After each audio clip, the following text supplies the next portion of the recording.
फिलहाल देख लेते हैं फाइनल ओपिनियन पोल का आंकड़ा। जो 28 लोकसभा सीटें हैं कर्नाटक की, उसका आंकड़ा क्या कहता है? 28 सीटों में से किसके खाते में कितनी सीटों के बड़े नंबर के लिए सीधे लेकर चलेंगे डेटा सेंटर शीरीन के पास। बिल्कुल रोमाना, ये तो हमने वोट शेयर की बात की कि आखिर किसके खाते में, किस गठबंधन को, किस पार्टी को कितना वोट शेयर जाता है वो दिख रहा है। आप जरा देख लेते हैं कि सीटों के लिहाज से किस तरह से ये कन्वर्ट होता है। तो देखिए आपके सामने 28 सीटों का पूरा लेखा जोखा।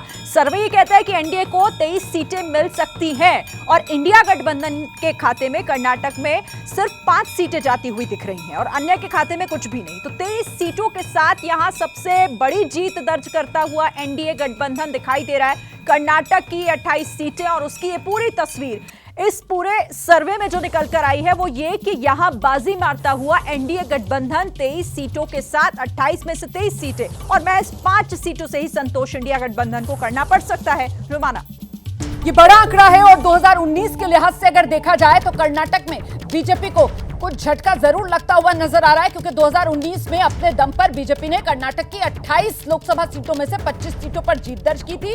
एक सीट पर निर्दलीय बीजेपी के समर्थन से जीती थी और महज 2 सीटें जो कांग्रेस और जेडीएस एक सीट दोनों पार्टियों के खाते में गई थी। तो उस लिहाज से अगर देखा जाए तो यहां पर नुकसान भले ही मामूली लेकिन एनडीए को होता हुआ नजर आ रहा है। और इंडिया जिसमें फिलहाल कर्नाटक की अगर बात की जाए तो जाहिर सी बात है अकेली कांग्रेस खड़ी हुई नजर आती है, तो अपने दम पर कांग्रेस पार्टी कर्नाटक में 5 सीटें लाती हुई नजर आ रही है। ये इस वक्त की बड़ी तस्वीर। जल्दी से एक रिएक्शन लेते हैं संगीत रागी जी का। संगीत रागी जी, ये झटका ही माना जाएगा ना बीजेपी के लिए?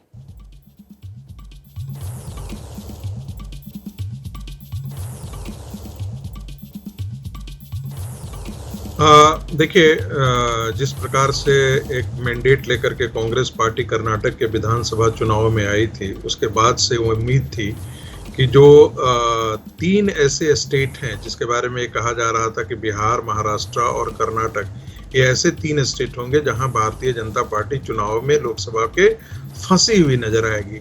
लेकिन मुझे लगता है कि भारतीय जनता पार्टी ने जेडीएस के साथ जो सोशल कोएलिशन किया है उसका नतीजा हमको देखने को आ रहा है कि इसके बावजूद भी भारतीय जनता पार्टी यदि और उसके गठबंधन के साथ मान करके चलते हैं, यदि 23 सीटें भी, जो मोस्ट कंजर्वेटिव असेसमेंट मैं मान करके चलता हूं, हालांकि बाकी जितने और दूसरे सर्वे हैं ये इससे बेहतर बताते हैं, लेकिन हम इसी सर्वे पर हम बात करते हैं, तो यदि 23 सीटें भी आती है तो भारतीय जनता पार्टी के लिए ये शुभ संकेत है। ये कोई उतनी बुरी खबर नहीं है। अभी वहां पर चुनाव चढ़ना बाकी है और चुनाव चढ़ने में एक बार जब नरेंद्र मोदी की वहां पर सभाएं होंगी तो मुझे लगता है कि उसके बाद जो पब्लिक ओपिनियन आएंगे उसके तस्वीरें आपको बदली हुई होती है। नरेंद्र मोदी पिछली दफा जहां भी ये किए हैं 35% से 45% का जो वोट है वो सिर्फ और सिर्फ नरेंद्र मोदी है। 10% जो गेम चेंजर वाली बात होती है अक्रॉस द कॉन्स्टिट्यूएंसी, वो नरेंद्र मोदी के वहां पर जाने के बाद होता है। ये पूरे लोकसभा में सदर्न स्टेट्स में खास करके तमिलनाडु, केरला, इनको छोड़ दें और आंध्रा भी छोड़ दें तो बाकी राज्यों में ये आपको पैटर्न देखने को मिलेगा। इसलिए मैं मानता हूं कि यदि अभी की स्थिति में वहां पर यदि इतनी सीटें आ रही हैं तो ये एनडीए के लिए अच्छा और शुभ संकेत है। कर्नाटक के जो इंचार्ज हैं वो बहुत मेहनत कर रहे हैं। उन्होंने पिछले 2 महीने से भारतीय जनता पार्टी की तरफ से वहीं पर डेरा डाल करके उनका अपना असेसमेंट है कि भारतीय जनता पार्टी पिछली दफा का जो मैंडेट थे उसको रिपीट करने वाली है। उससे 1 सीट भी भारतीय जनता पार्टी को कम नहीं आएगी। जो यदुरप्पा को लेकर आते हैं जरा इस चर्चा में, मैं दोबारा आऊंगी सर, उसके बाद और बात करेंगे इस पर विस्तार से। यशवंत जी, मैं आपसे जानना चाह रही हूँ कि जो एक फायदा या बढ़त कहिए विधानसभा चुनाव कर्नाटक में कांग्रेस को मिली थी, जिस तरीके से सियासी जमीन कांग्रेस ने कर्नाटक में हासिल की थी, वो फायदा यहाँ पर गवाती हुई कांग्रेस पार्टी नजर आ रही है और ये मोदी फैक्टर ही है जो कर्नाटक में 28 में से 23 सीटें एनडीए को दिलवा रहा है। ब्रेकअप यही है ना, 21 बीजेपी और 2 जो है वो जेडीएस। जी देखिए रोमाना, 2 चीज़ें फैक्चुअल बता दूं। एक तो ये कि कर्नाटक भारत का पहला ऐसा राज्य है जिसने स्प्लिट वोटिंग की शुरुआत की थी और 80 के दशक में, यानी केंद्र में किसी को और को वोट और राज्य में किसी और को वोट। इसलिए कर्नाटक के लिए स्प्लिट वोट देना ये कोई नई बात नहीं है, नंबर 1 बात। दूसरी बात, जेडीएस के वोट शेयर की जो चर्चा हो रही है, 2019 में कांग्रेस और जेडीएस का गठबंधन चुनाव लड़ा था और जेडीएस का वोट मूलतः एंटी कांग्रेस वोट है परंपरागत रूप से। और जब जेडीएस कांग्रेस के साथ में गया तो पहली बार ऐसा हुआ कि जेडीएस का वोट दरअसल जेडीएस को छोड़कर 2019 में पूरी तरीके से बीजेपी के खाते में चला गया था। इसीलिए बीजेपी का वहां पे वोट जो है 50% टच किया। अदरवाइज बीजेपी का कर्नाटक में वोट शेयर बमुश्किल 40% ही टच करता रहा है। इससे ज्यादा कि उनकी कभी भी व्यक्तिगत रूप से वोट शेयर कभी निकलने की गुंजाइश नहीं रही है। इस बार अगर जेडीएस अलग लड़ता तो मामला बहुत मुश्किल हो जाती बीजेपी के लिए, क्योंकि वो अपने जो उनके वोकाली का वोट है 10% लेकर के अलग काटते और भारतीय जनता पार्टी को उस समय कांग्रेस के सामने एक बड़े नुकसान की संभावना होती, जो कि विधानसभा चुनाव के मद्देनजर उसी में कंटिन्यूएशन में आता। तो उन्होंने एक तरह से उस नुकसान को काटने के लिए, भरपाई करने के लिए जेडीएस को साथ में लेके आए। और सीधी सी बात है, एक साल पहले विधानसभा चुनाव के तुरंत बाद में जहां भारतीय जनता पार्टी का आंकड़ा डबल डिजिट में नहीं पहुंच रहा था लोकसभा के मद्देनजर, वो आज की तारीख में न केवल उस नुकसान की भरपाई कर चुके हैं, 23 के आसपास का जो आंकड़ा है वो पिछले आंकड़े से 3 ही सीट कम है। इसलिए मुझे लगता है कि ये एक प्रैक्टिकल पॉलिटिक्स उन्होंने की है। जेडीएस को साथ में ला करके उन्होंने ये इंश्योर किया है कि गैर कांग्रेसी वोटों का वहां पे विभाजन न हो। ये एक बड़ी इंटरेस्टिंग किस्म की पॉलिटिक्स है। तो 50% बीजेपी को लाके जेडीएस को लाके कोई 60% नहीं होता, वो 50% भी जेडीएस के वोटों समेत ही था।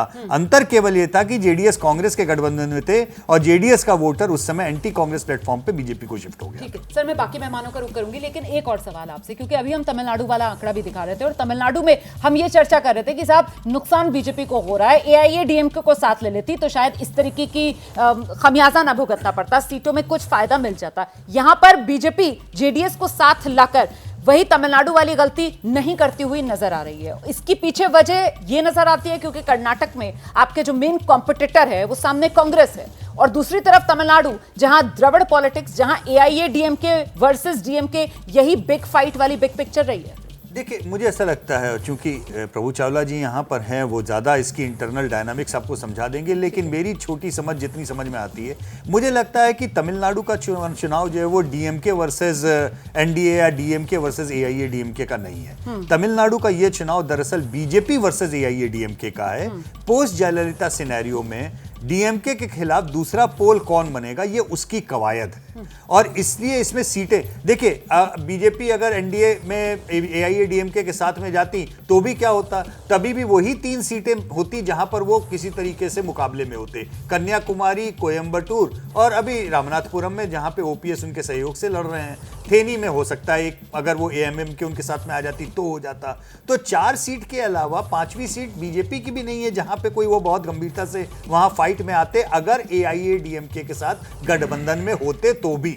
मुझे लगता है कि वो अपना ग्राफ बढ़ाना चाहते हैं वोट शेयर में, और उसमें उनको सफलता मिल रही है। और ये आने वाले समय में तमिलनाडु की राजनीति में एक बड़े सिग्नल का संकेत भी हो सकता है। बिल्कुल, और यही मैंने सवाल भी पूछा था, क्योंकि वहां पर अभी तक जो पॉलिटिकल स्पेस थी वो डीएमके वर्सेस एआईएडीएमके वाली, और ऐसे में एआईएडीएमके का अगर ढलान पर सियासी करियर नजर आता है तो उस पॉलिटिकल स्पेस को कैप्चर करने के लिए एआईएडीएमके के साथ गठबंधन ना कर एक दूर की कौड़ी जो बीजेपी यहां पर खेलती हुई नजर आ रही है। जैसे ही घड़ी का काटा दोपहर 2:30 पे आए, बबीता जी का दिल सास बहू साजिश के लिए मचल जाए। और ये है इनकी बहू, पूरे दिन ऑफिस की टेंशन हो जाए गॉन जब ये करें अपना फेवरेट शो फ्री टाइम पे ऑन। इनकी तरह आप भी देखिए अपना फेवरेट शो अपने टाइम पर और डाउनलोड कीजिए एबीपी लाइव ऐप अपने स्मार्ट टीवी पर।